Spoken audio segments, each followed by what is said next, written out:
গৌতম জা নাম নিশ্চয় শুনিছাই, ষ্টক লাৰ্ণাৰ যোনটো চেনেল আছে সেই চেনেলটোৰ অ'নাৰ। আৰু গৌতম যাৰ এটা ধুনীয়া এটা ষ্ট্ৰেটেজি যোনটো হ'ল লিকুইডিটি। চ' লিকুইডিটি বেছতে আজি মই ইয়াতে এনালাইজ কৰিবলৈ লৈছোঁ। ফাৰ্ষ্টত কৰিব লাগিব 1 ডে টাইম ফ্ৰেম, ঠিক আছে। চ' 1 ডে টাইম ফ্ৰেম কৰি লৈছোঁ। গ'ল্ডৰ এখন চাৰ্ট। তোমালোকে কোনে কোনে গৌতম যাক ফ'ল' কৰা কমেণ্টত লিখিবা, আৰু যোনে নকৰা তেওঁ যোৱা জল্দি ফ'ল' কৰা। মানে গৌতম যাৰ ভিডিঅ' চোৱা, বহুতখিনি কথা শিকিব পাৰিবা। তো মোক বহুতে সুধি থাকে যে কি ষ্ট্ৰেটেজি কাৰ পৰা শিকিছিলোঁ, কেনেকুৱা কি। চ' মই গৌতম যাৰ পৰা বহুতখিনি শিকিছোঁ, ঠিক আছে। চ' এতিয়া ইয়াতে আমি ধুনীয়াকৈ ল' আৰু হাই 1 ডে টাইম ফ্ৰেমৰ কেণ্ডেলডালৰ প্ৰিভিয়াছ যোনডাল কেণ্ডেল আছে সেইডালত মাৰ্ক কৰি ল'ম। এইটো ল' মাৰ্ক কৰিলোঁ আৰু হাই মাৰ্ক কৰিম। আৰু যিহেতু মাৰ্কেট এতিয়া ৰানিঙত আছে, আমি তাৰ প্ৰিভিয়াছ যোনডাল কেণ্ডেল তাৰ হাই আৰু ল' আমি মাৰ্ক কৰি ল'লোঁ, ঠিক আছে। চিম্পল ষ্ট্ৰেটেজিটো একো ডিফিকাল্ট নহয়। যোনে যোনে অলৰেডি জানা লিকুইডিটি কমেণ্ট কৰি দিবা, তেতিয়া গম পাম কোনে কোনে এইটো জানা। তাৰপিছত আমি 1 মিনিট টাইম ফ্ৰেম কৰি ল'লোঁ। 1 মিনিট টাইম ফ্ৰেম কৰি পেলাই আমি চাম যে কোনটো পইণ্টত আমি মাৰ্ক কৰিছিলোঁ, এইটো ফাৰ্ষ্টত ফাইন কৰিম। অ'কে, ঠিক আছে, এইটো পইণ্ট। চ' এই পইণ্টটো দেখিব পাইছা 1 ডে টাইম ফ্ৰেমত আছিলে। এই পইণ্টটোৱে আমি মাৰ্ক কৰিছিলোঁ ল' যোনটো। চ' এতিয়া ইয়াৰ তলত যদি ক্লজিং হয়, মানে ইয়াৰ লিকুইডিটি যদি লয়, তেনেহ'লেহে আমাৰ এণ্ট্ৰি হ'ব লং, ঠিক আছে।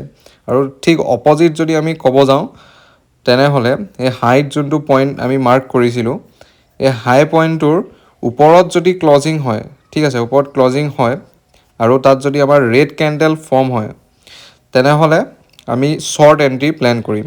চ' এতিয়া ইয়াতে চাই থাকা শেষলৈকে ভিডিঅ'টো। তো ইয়াতে আমাৰ হাই ল' ধুনীয়াকৈ লেভেলখিনি হোৱাৰ পিছত এতিয়া আমি যদি চাওঁ, তেনেহ'লে মাৰ্কেট বৰ্তমান ৰেঞ্জত আছে। চ' গৌতম যাৰ মতে ৰেঞ্জত যদি আমাৰ মাৰ্কেট থাকে, তেতিয়া আমি ক'তো এণ্ট্ৰি প্লেন কৰিব নালাগে।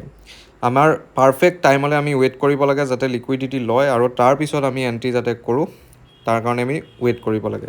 এই লিকুইডিটি কনচেপ্টটোত একচুৱেলি ডাঙৰ পিপছ ল'ব পৰা যায়, ঠিক আছে। 1 মিনিটতো তুমি লিকুইডিটি ফাইন কৰিব পাৰা, ঠিক আছে। 1 মিনিটত তুমি লিকুইডিটি ফাইন কৰি ট্ৰেড কৰিব পাৰা। 1 মিনিটত লিকুইডিটি ফাইন কৰিলে সৰু সৰু মুভ কেপচাৰ কৰিব পাৰিবা। আৰু সেইটো বেছি ভাল একচুৱেলি যাৰ এক্সনেছ আছে একাউণ্ট বা তেনেকুৱা আছে স্কেল কৰিব পৰা, য'ত নেকি চাৰ্জ বহুত কম, মানে ইমান বেছি নহয়। তো তেনেকুৱাত তুমি 1 মিনিটৰ লিকুইডিটি ফাইন কৰি পেলাই তাতে ধুনীয়া ধুনীয়া ট্ৰেড একচুৱেলি কৰিব পাৰা, স্কেল্পিং, ঠিক আছে। আৰু সেই লিকুইডিটি কনচেপ্টটো 1 মিনিট বুলিও নহয়, তুমি প্ৰত্যেকটো টাইম ফ্ৰেমত বেলেগ বেলেগ লিকুইডিটি পাবা। তো সেই হিচাপত তোমাৰ যোনটো টাইম ফ্ৰেম একচুৱেলি তুমি যোনটো টাইম ফ্ৰেমত ট্ৰেড কৰি ভাল পোৱা, সেইটো টাইম ফ্ৰেমত লিকুইডিটি ফাইন কৰিবা। এতিয়া ইয়াতে যোনটো শিকাইছিল গৌতম যাই, সেইটো হ'ল ডাঙৰ ডাঙৰ মুভ কেপচাৰ কৰিবলৈ এটা লিকুইডিটি লেভেল আমাক দিছিল, ঠিক আছে। ডাঙৰ ডাঙৰ মুভ ধৰা এতিয়া ইয়াতে গ'ল্ডত বৰ্তমান দেখিছা বহুত সৰু সৰু মুভো আহিছে বা বহুত ডাঙৰ ডাঙৰ মুভো আহিছে। চ' এই ডাঙৰ মুভটো অহাৰ আঁৰৰ কাহিনীটোৱে হ'ল লিকুইডিটি। চ' এই লিকুইডিটি লেভেলটো আমি 1 ডে টাইম ফ্ৰেমত যেতিয়া চাই দিওঁ, তেতিয়া সি মানে বহুত বেছি আমাক পইণ্টছ দি দিয়ে, পিপছ দি দিয়ে, ঠিক আছে। চ' তাৰ ফলত আমাৰ এনেকুৱা হয়। বাকী এইটো চোৱা যে লিকুইডিটি লেভেলৰ তলত ক্লজিং হৈ এনেকৈ যদি হয় যে গ্ৰীণ কেণ্ডেল বনিলে তাৰ হাই যদি ব্ৰেক হয়, আৰু ল' যদি ইয়াত এতিয়া ল'ও ব্ৰেক হৈ গৈছে, তো এনেকুৱা হ'লে নহ'ব। জাষ্ট হাই যদি ব্ৰেক হয়, তেতিয়া আমাৰ প্ৰিভিয়াছ কেণ্ডেলডালৰ ল'ত আমাৰ এছ এল থাকিব আৰু তাতে আমাৰ এণ্ট্ৰি হৈ যাব ছেকেণ্ড কেণ্ডেলডালত, ঠিক আছে। চ' সেই বস্তুটো ফ'ল' কৰি একচুৱেলি ইয়াতে আমি ট্ৰেড প্লেন কৰিব পাৰোঁ এটা ডাঙৰ ডাঙৰ লেভেলৰ কাৰণে। আৰু যোনটো ছুইং হাই থাকিব, তাত আমি আমাৰ ফাৰ্ষ্ট টাৰ্গেট ৰাখিব পাৰোঁ। ঠিক অপজিটত আমাৰ ছুইং ল'ত আমি টাৰ্গেট ৰাখিব পাৰোঁ, ফাৰ্ষ্ট টাৰ্গেট। তাৰপিছত আমি এছ এল ট্ৰেইল কৰি আৰু গৈ থাকিব পাৰোঁ, যদি মাৰ্কেটে আমাক আৰু পইণ্ট দিয়ে। কাৰণ এনেকুৱা নহয় যে এতিয়া তোমাৰ লিকুইডিটি ল'লে, লৈ পেলাই একদম চিধাই তোমাক বহুত বেছি ফল দি দিলে বা বহুত বেছি লং হৈ গ'ল, তেনেকুৱা নহয়। ইয়াতে আপ এণ্ড ডাউন থাকিব, আপ এণ্ড ডাউন হৈ হৈহে একচুৱেলি মাৰ্কেটত আমাক মুভ দিব।